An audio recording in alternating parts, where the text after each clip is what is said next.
Sa dami po namin, 12 po kami magkakapatid. Gustuin man po namin kumain ng maayos na masapat sa amin, kakarampot lang po yung pagkain na nakahain sa aming hapag. Anong precious gift ang naghihintay sa pamilyang nakakaranas ng kagutuman? The Edwin Malanaw Story dito sa 700 Club Asia. Susunod na.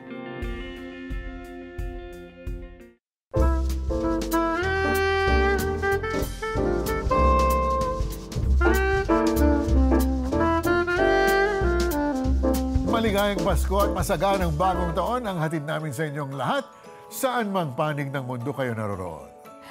Ang pagsilang ng ating Panginoong Hesus ay nagbibigay sa atin ng pag-asa ng isang buhay na walang hanggan. It restores our relationship with God as we receive His free gift of salvation. Panibagong pag-asa rin ang hatid ng bagong taon. Kaya anuman ang sitwasyon ninyo sa taong ito, may magandang plano ang Diyos sa inyong buhay. Panghawakan ninyo yan sa pagpasok ng bagong taon. Sa ating unang kwento, kahirapan ang kinalakihan ni Edwin. Walang mataas na pinag-aralan, subalit nagtagumpay sa buhay. Ano ang susi ng kanyang tagumpay? Panoorin natin ang kanyang kwento. Sa dami po namin, 12 po kami magkakapatid. Gustuin man po namin kumain ng maayos na masapat sa amin, kakarampot lang po yung pagkain na nakahain sa aming hapag. Kung titingnan mo, hindi ka talaga mabubusog. Kahirapan ng pamilya ang nagtulak kay Edwin upang makipagsapalaran sa Maynila mula sa Mindoro. Alam ko na yung sitwasyon ng buhay. Kaya pagka-graduate ko po ng elementary, hindi man gusto ng magulang ko na umalis ako, umiyak nga si nanay noon, pinilit ko pong umalis, makisakay ako doon sa lancha na papuntang Manila. Sa murang edad na 12, sumabak sa trabaho si Edwin at tinanggap maging ang pag-aalaga ng mga baboy, pati na ang pagiging boy o helper ng kanyang amo. Subalit, hindi naman po ako sinilduhan kasi bata ako eh. Isipin mo, kahit sa amin sa probinsya, 3 beses pa naman kami kumain. Kahit saging lang. Nung nandyan po ako sa Manila, alam nila may trabaho ako pero hindi nila alam. 1 beses na lang ako kumakain sa isang araw. Wala na, payat na talaga ako. Dito na pagdesisyonan ni Edwin na ituloy ang pag-aaral ng high school sa probinsya upang makakuha ng magandang trabaho. Nakatapos siya ng high school sa edad na 22. Sa pamamagitan ng mga missionary, nakilala ni Edwin ang Panginoon at tinanggap si Jesus sa kanyang buhay. Nabatid ni Edwin na hindi material na bagay kundi relasyon sa Diyos ang susi sa kasaganaan ng buhay. Ito ang naging baon niya sa pagharap sa mga pagsubok. Hindi ako nagkaroon ng hinanakit kay Lord na bakit ganitong buhay na naranasan ko. Jeremiah 33 verse 3. Yun ang binigay sa akin ng Lord na sabi niya, tumawag ka lang sa akin, ay tutugunin kita. Di nagtagal, nakapagtrabaho si Edwin bilang gwardiya sa isang eskwelahan sa Bulacan. Dito na rin siya nakapag-asawa at bumuo ng maliit na pamilya. Ipinagpatuloy ni Edwin ang paglilingkod sa Diyos hanggang sa makatanggap ng panawagan na maging pastor. Ngunit tinalikuran ito ni Edwin at umalis patungong Dubai taong 2008. Kasi tinatakbuhan ko po yung ministry na binibigay sa akin, sa totoo lang po. Tapos pagdating doon, nakipag-usap ako sa Panginoon, Lord, 3 buwan na wala pa po akong trabaho. Ano po bang dapat kong gawin? Minsan in-invite ako nung isang Kristiyano din doon. Sabi, samba tayo kabayan, samba tayo. Sumama po ako. Akalain niyo po ba, pastor din ang magpapasok sa akin ng trabaho, si Pastor Mario. So hindi ko talagang si Lord hahabulin ka kung may kuling ka sa Panginoon. Hinabol po ako ni Lord. Nakapagtrabaho si Edwin sa Dubai bilang aircon installer. Dito niya naalala ang katapatan ng Diyos sa kanyang buhay. Kasi mula noon hanggang ngayon, di naman niya ako pinabayaan eh. Kahit sa kabila nagkaroon ako struggle sa buhay. Pero si Lord nandun lagi hanggang sa makarating ako ng Dubai. Kaya lagi kong sinasabi kay Lord, maraming salamat talaga, Panginoon. Taong 2010 nang umuwi si Edwin sa Pilipinas at nagpa siyang tumugon sa tawag na maging pastor. Dito, sa isang simbahan sa Candaba, Pampanga, Mainit na ginagamit ng Panginoon si Edwin sa pag-abot sa kanyang mga kababayan. Itinuro ang pagmamahal at kabutihan ng Diyos sa pamamagitan ng Bible study. Sa patuloy niyang pagsunod sa Diyos, pinadaloy pa ng Panginoon ang mga pagpapala. Napagtapos nilang mag-asawa ang kanilang isang anak sa kursong mechanical engineering. Naipagawa rin nila ang sariling bahay sa tulong ng kanilang anak. Sa verse na binigay sa akin ni Lord, tama ka talaga, Lord. Sabi mo, kung anong kailangan ko, sabihin ko lang sa'yo, mag-pray lang ako sa'yo, bibigay mo. Ito matagal ko nang pinag-pray ito, yung bahay na ito. Binigay ni Lord. Sa kanyang pagbabalik tanaw, isang bagay ang napatunayan ni Edwin. Pinatatag na ako ng Lord. Pinatibay na ng Lord ang pananampalataya ko. Dapat po tayo ay patuloy na sumunod at maglingkod sa Panginoon sapagkat siya po ang magbibigay sa atin ng buhay na walang hanggan. Walang iba po, si Jesus Christ po ito, mga kapatid. You know, I'm curious, no? Paano niya nalaman na he was being called kaya to, you know, The same to question. full-time, no? And at the same time, may fear siguro siya, no? To be able to embrace that calling. Yeah, but the Lord is faithful to accomplish His purposes. That's right. I think all of us have the same problems when we feel the call of the Lord. We even those who don't know the Lord yet, di ba? Kasi parang feeling mo, mas marunong ka kasi buhay mo eh, di ba? Yes. So parang feeling mo, the Lord cannot know better what is good for you. Yes. When it's actually the opposite, kabaliktaran talaga na, si Lord that knows the future, knows the past, di ba? Yes. Siyang pinaka-best na tao. Siya ang pinaka-best na mapupuntahan natin para malaman kung anong pinaka-best para sa atin. Correct, correct. So it would be better if we would yield that to Him and say, okay, Lord, I don't know what my future holds, but you do.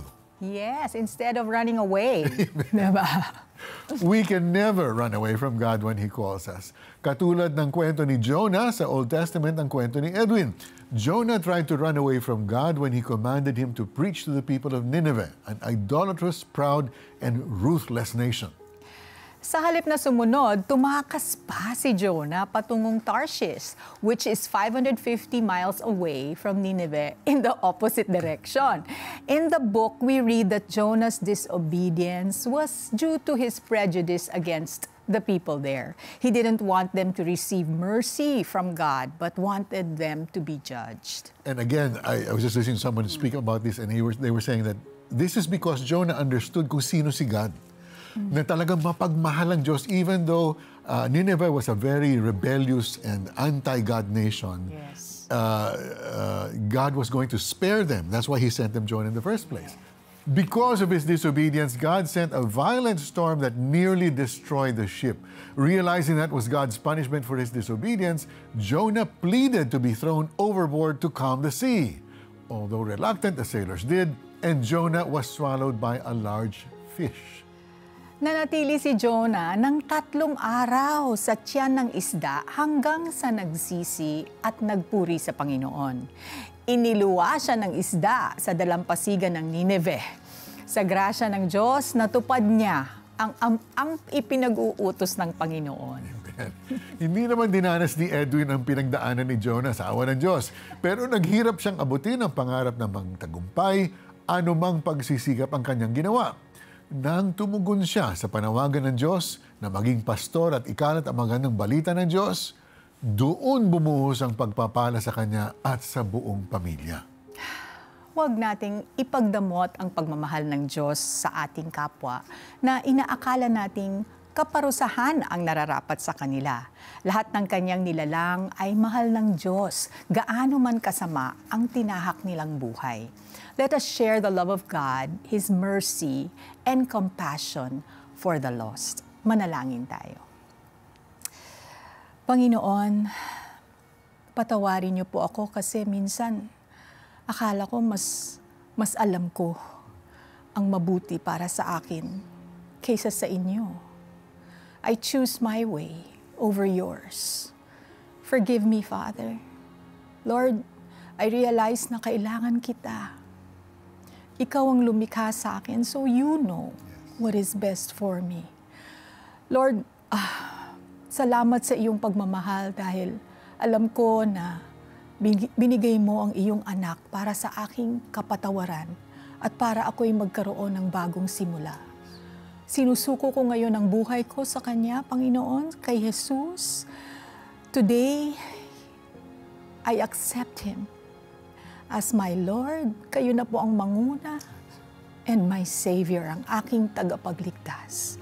Baguhin niyo po ako and guide me, Lord, para ang iyong mga nais ay aking nanaisin din, Lord.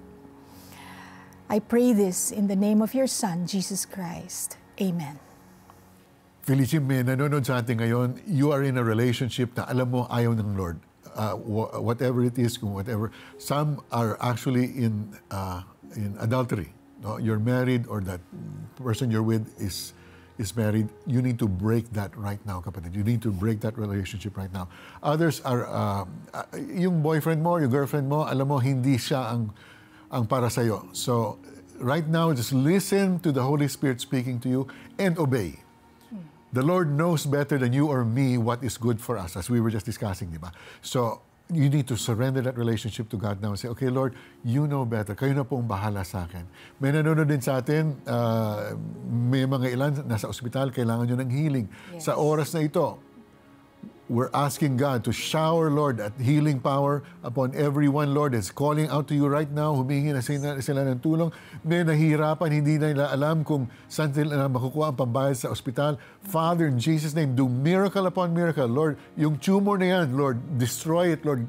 Cause it to disappear, cause it to melt away, Lord, in Jesus' name. Yung may mga problema sa baga, Father, heal those lungs now in the name of Jesus.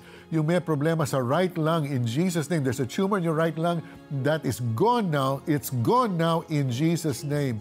Yung may mga problema sa arteries, sa puso, in the name of Jesus, God is healing that now in the mighty, powerful name of Jesus. Be healed, kapatid, in Jesus' name.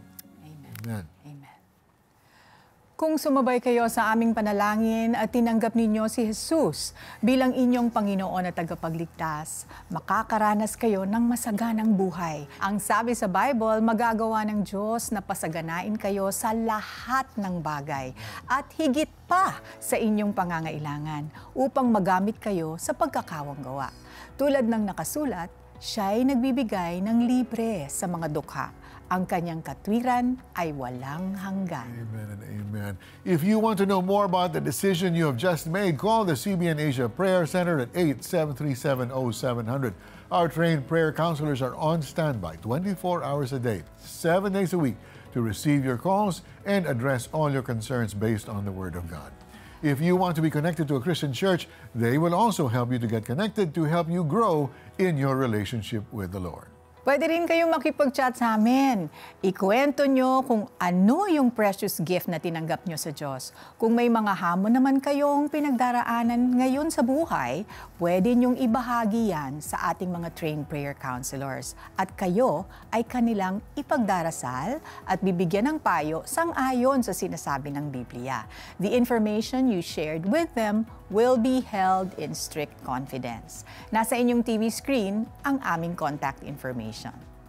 Sa aming pagbabalik, makakasama natin sa studio si Edwin upang ibahagi ang maraming pagpapala ng Diyos nang magdesisyon siyang tumugon sa kanyang panawagan. Abangan niyo yan.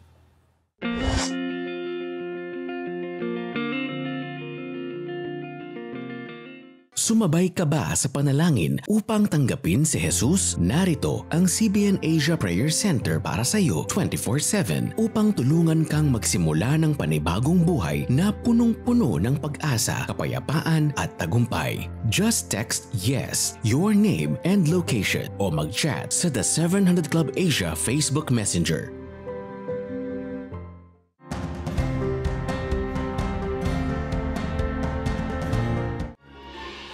Tuklasin ang kahulugan ng mga tradisyong kinagigiliwan tuwing Kapaskuhan. Handog ng CBN Documentaries mula sa 8 bansa. Christmas, the story behind the traditions. Ito ang aming espesyal na regalo para sa iyo kapag nag-donate ka sa CBN Asia ngayong Pasko. Maging pagpapala sa mga taong nangangailangan. Maging CBN Asia partner na.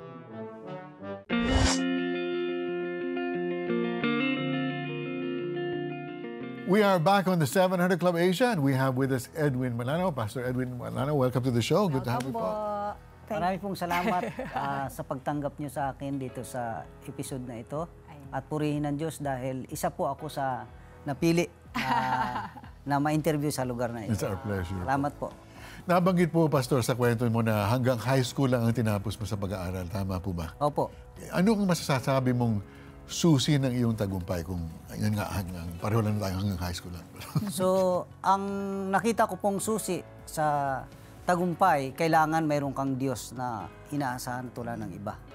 Siya po ang nagbibigay talaga ng instruction sa iyo kung paano maging matagumpay ang buhay mo. Kasi po, kung sa sarili mo lang ikaw ay manangan, so hindi po matutupad yun. Dahil nangyari po sa akin. Testimony ko po yun dahil talagang sinubukan ko mag-abroad, magtrabaho, para gusto kong umulad ang buhay ko, mapagtagumpay ang pamilya ko, pero hindi po nangyari. Nung tinawag ako ni Lord, dun lang po pala mangyayari ang inihintay kong tagumpay. Kaya salamat po sa Panginoon. Amen. You know, yung talagang self-sufficiency and God's sufficiency. No? Balik na rin ang tinuturo ng mundo, di ba? Oo. Napanood namin sa testimony ninyo na marami kayong paghihirap na pinagdaanan. No? Paano nyo po natagalan ng paghihirap na yon at nagsisikap ka naman at nananalangin din? Paano mo natiis yung time na yon? So, yung hirap po na pagdaanan ko mula pa po nung ako ay nasa probinsya namin sa Mindoro. So talagang dahil 12 po kami, magkakapatid, madami kami. Siguro ang masasabi ko lang ay bagamat ako bata pa nung makakilala kay Lord, 10 years old pa lang po ako nung makatanggap ako ng mensahe mula sa Panginoon galing sa mga misyonary. Ay nandun na rin sa puso ko at isipan yung pagsunod kay Lord. Kaya lang, sa kahirapan ng buhay, hindi ko po na talagang natutukan yun, hindi ko nasunod. Siyempre, gusto mong mabuhay, gusto mong kumita para sa sarili mo at sa mga magulang ko.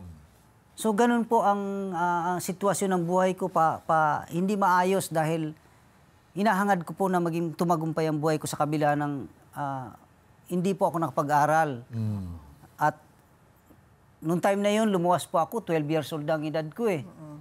Nagtrabaho ako rito sa Bulacan, nag-alaga ng baboy.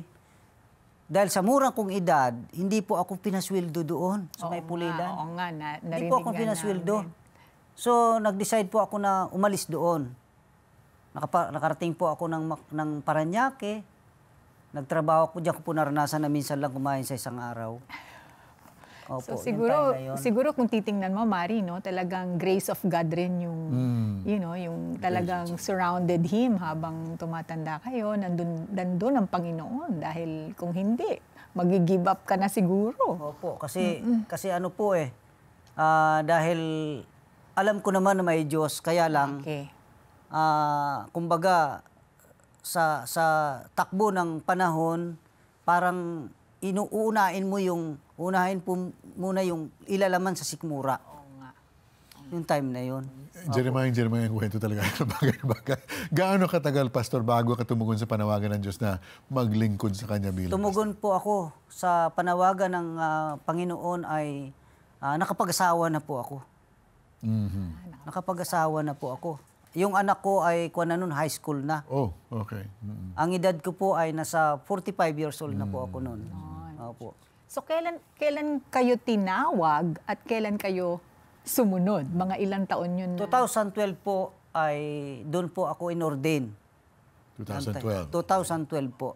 Okay. Pastor na kayo? Opo, pastor na po kayo. Pastor na po ako noon, noong 2012. So, doon na po tuloy-tuloy na yung paglilingkod ko kay Lord. Nag-aral po ako ng Bible School.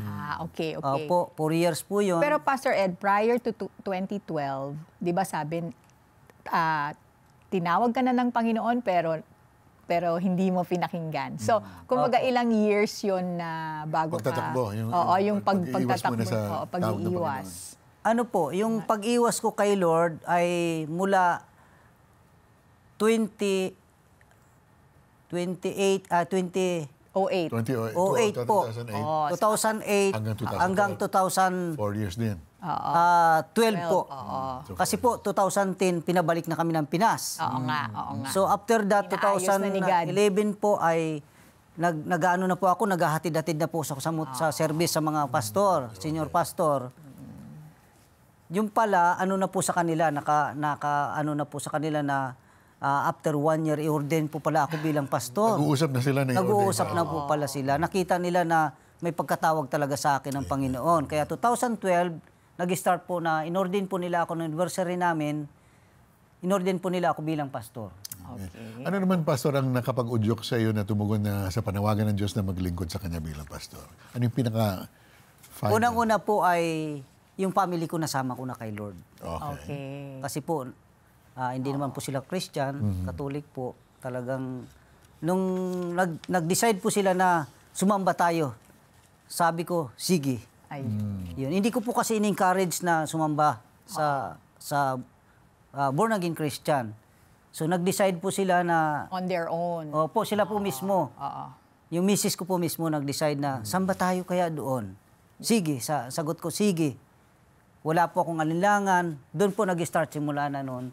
Tuloy-tuloy na po hanggang ngayon ang paglilingkod namin. Pastor Edwin, ano ang paghahandang ginawa ng Diyos sa iyo upang masunod mo ang kanyang utos na maging pastor? Yun po, yung nag-aral kami sa Bible School.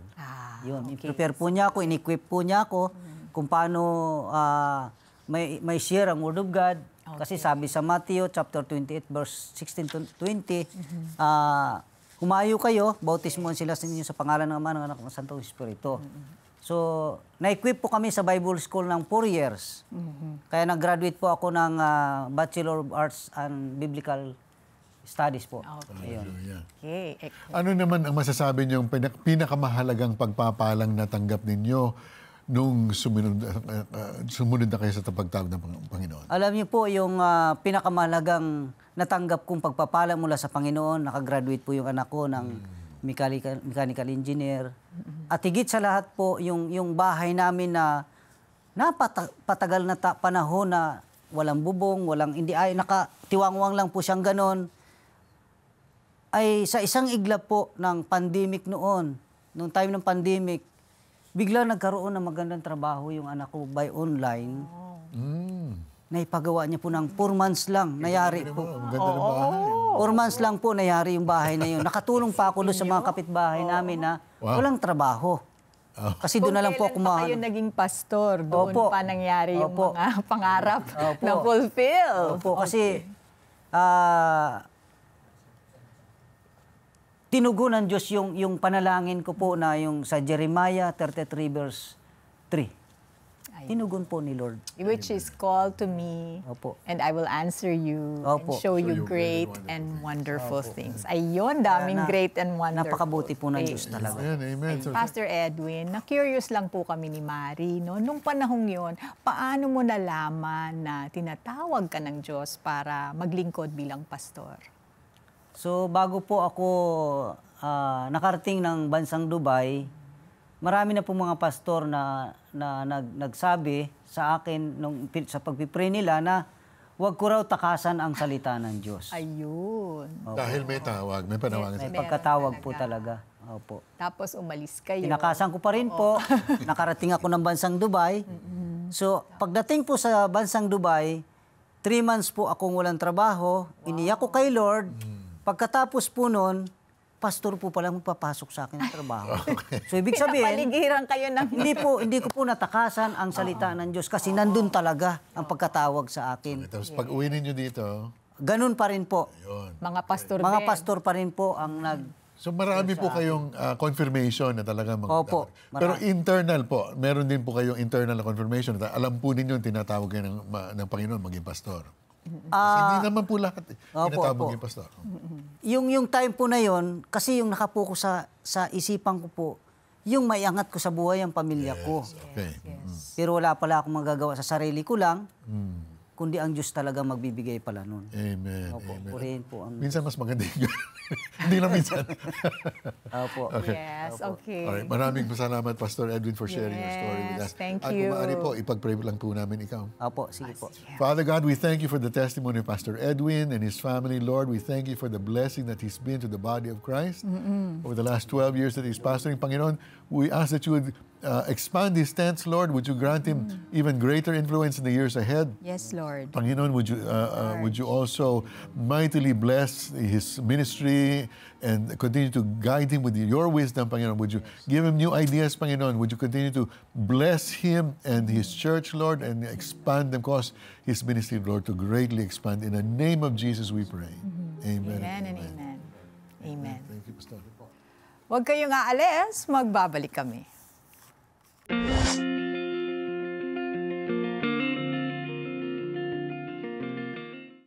Maghari sa bahagari, magpupuri kay Jesus palagi. Help proclaim Christ and transform lives through the CBN Asia family of ministries. When you give 2,500 pesos or more, you will receive this CBN Asia 30th Anniversary Beyond Measure shirt. You also gain streaming access to Christmas, the story behind the traditions. Scan the QR code and be a CBN Asia partner today. Magdodonate ako sa CBN Asia. Oh, bait naman. Sige, sige. Type mo cbnasia.com/give. CBN Asia.com Asia.com/give. Yan. Oh. Okay pa. Oh, kaya mo na yan. Madali na yan. Ano? Ikaw na. Tulungan niyo po eh. Ang dami pong itatype eh. Tapos 4 lang yung daliri ko. Tapos ang dami pang hihinging details. Iba na Ay, eh. iba na. Iba na po. Icons na oh. Opo. Nagbago na yan ang ito. Kaya ko na po to. Oh, sige. Excuse kero to. Ako na po dito. Relax na lang po yan. Yan. Pagkatapos ko, kaya Rodel, ikaw naman po mag-donate, ha? Ikaw nga po, 5 daliri mo, di ka nagdo-donate, eh. Anong hindi? Kakadonate ko lang oh, sa cellphone. Sobrang dali na pala. Ano pa hinihintay natin? Donate na!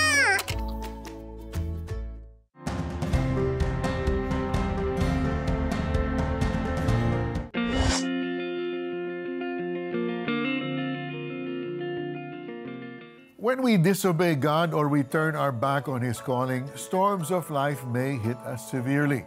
But when we repent and ask God for mercy and compassion, we can experience and will experience abundant blessings.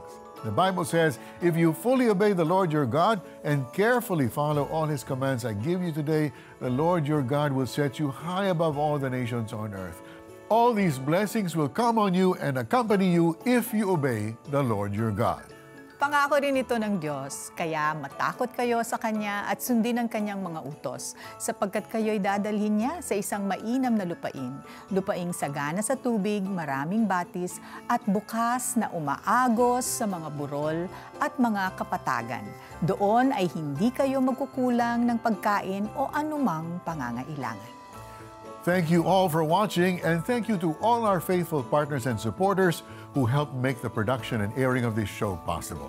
Scan the QR code on your screen if you want to be part of this mighty work of God through the 700 Club Asia. This Christmas and the coming New Year, embrace the love of God and share that with others, especially those who need it most.